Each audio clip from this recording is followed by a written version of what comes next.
सोचिए आपकी शादी हो, घर में खुशियों का माहौल हो, परिवार को लगे कि अब बेटी की जिंदगी बसने जा रही है, लेकिन कुछ ही दिन बाद पता चले कि जिस लड़की को दुल्हन बनाकर लाया गया था वो पहले ही 8 शादी कर चुकी है और आप उसके नव्वे शिकार हो।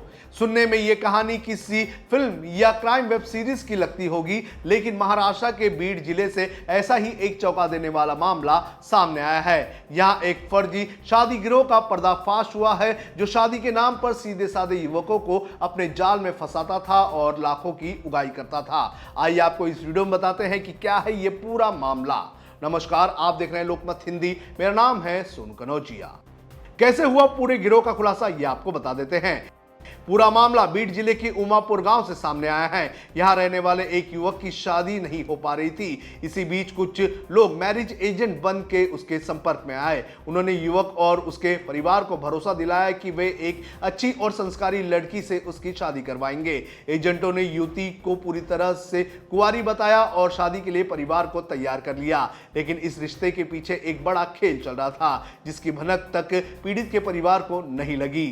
पीड़ित युवक का आरोप है कि शादी तय करवाने के नाम पर एजेंट और बिचौलियों ने उससे लाखों रुपए लिए।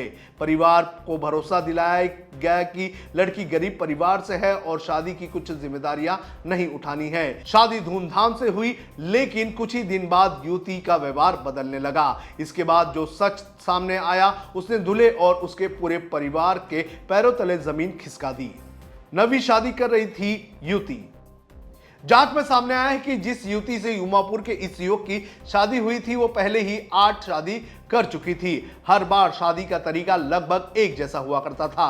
पहले एजेंट युवक को तलाशते, फिर लड़की को कुंवारी और संस्कारी बताकर रिश्ता तय करवाया जाता था। शादी के कुछ दिनों बाद तक सब सामान्य चलता और फिर अचानक युवती पैसे और कीमती सामान लेकर फरार हो जाती। बताया जा रहा है कि इस बार भी उसी पैटर्न को दोहराया गया, लेकिन जब युवक को युवती के पुराने मामलों की जानकारी मिली तब पूरे गिरोह का भांडाफोड़ हो गया।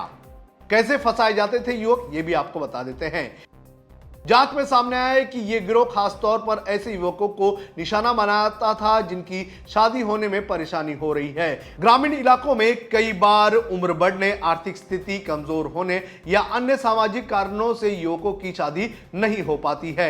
ऐसे में ये गिरोह खुद को मैरिज एजेंट बताकर परिवार के संपर्क में आता। इसके बाद मोटी रकम लेकर फर्जी दस्तावेज तैयार किए जाते, लड़की के बारे में झूठी जानकारी दी जाती थी और परिवार पर जल्द शादी करने का दबाव बनाया जाता था।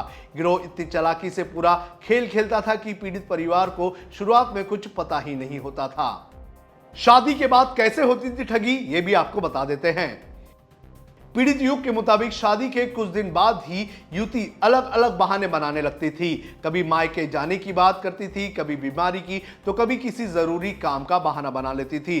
फिर मौका मिलने पर वो घर से नकदी, गहने और अन्य कीमती लेकर फरार हो जाती थी। और उसके बाद जब परिवार उसके संपर्क में आने की कोशिश करते तो किसी का भी फोन नहीं लगता था। कई मामलों में फोन बंद कर दिया जाता था या फिर नंबर ही बदल दिया जाता था।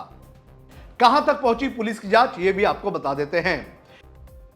अपने साथ हुई इस धोखाधड़ी के बाद पीड़ित युवक ने चकलंबा पुलिस थाने में शिकायत दर्ज करवाई है। इतना ही नहीं, पीड़ित ने जिले के पुलिस अधीक्षक यानी कि एसपी से भी मुलाकात कर न्याय की मांग की है। पुलिस अब पूरे गिरोह की जांच में जुटी हुई है और ये पता लगाने में की कोशिश की जा रही है कि इस रैकेट में कितने लोग शामिल हैं और अब तक कितने लोगों को शिकार बनाया जा चुका है। वहीं आपको ये भी बता दें कि इस मामले में जो महिला है उसका एक कथित वीडियो भी वायरल हो रहा है जिसमें वो ये कह रही है कि इस गिरोह के जरिए वो फंसी हुई है और ये गिरोह जो है वो उसको धमकाता था और उनकी धमकी के आधार पर वो इतनी शादियों में शामिल होने पर मजबूर हो गई थी। फिलहाल इस पूरे मामले की जांच चल रही है। देखना जरूरी है कि आगे क्या निकलकर सामने आता है।